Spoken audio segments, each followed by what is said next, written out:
Maharashtra is polling on 288 assembly seats, and amidst the election fever, this bomb was dropped on Supriya Sule and Nana Patole, after which BJP also released an audio in which Supriya Sule was allegedly heard instructing some people to collect the bitcoins and convert it into cash so that Maharashtra elections can use those cash, and specifically NCP can use those cash for elections. My video journalist Raghavendra Pandey will show you the visuals of Gaurav Mehta, which is the Chhattisgarh connection of this entire cryptocurrency scam that is now coming to the foray. And this is the residence of Gaurav Mehta in Raipur. Along with this property, several other properties are being raided constantly as we speak. And in fact, this is the residence where his family members are currently residing. And you see all the footwears at his doorstep.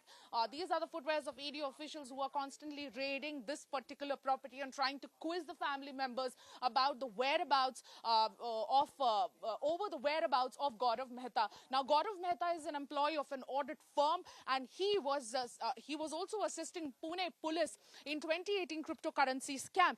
But here is the allegation: Gaurav Mehta came in touch with Supriya Sule. Supriya Sule contacted Gaurav Mehta for the cryptocurrency conversion into cash, which is allegedly used in the Maharashtra elections. All of it started when BJP leader Vinod Tavade was seen distributing crores of cash to people, and in retaliation, Bharatiya Janata Party also released an audio clip where Supriya Sule was allegedly heard giving instructions to certain people.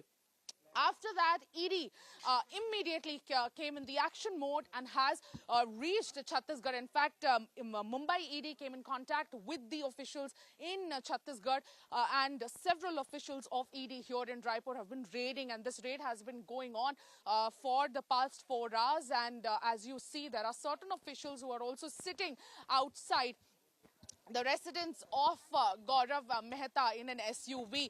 We also will try to show you in these visuals how the ED officials are here quite actively, also trying to converse with the neighbors and trying to understand the situation, how Gaurav Mehta is involved. The big question: Gaurav Mehta's alleged involvement in the entire cryptocurrency scam and also the Maharashtra elections. This is Sumi Rajappan for India Today with video journalist Raghavendra Pandey from Chhattisgarh.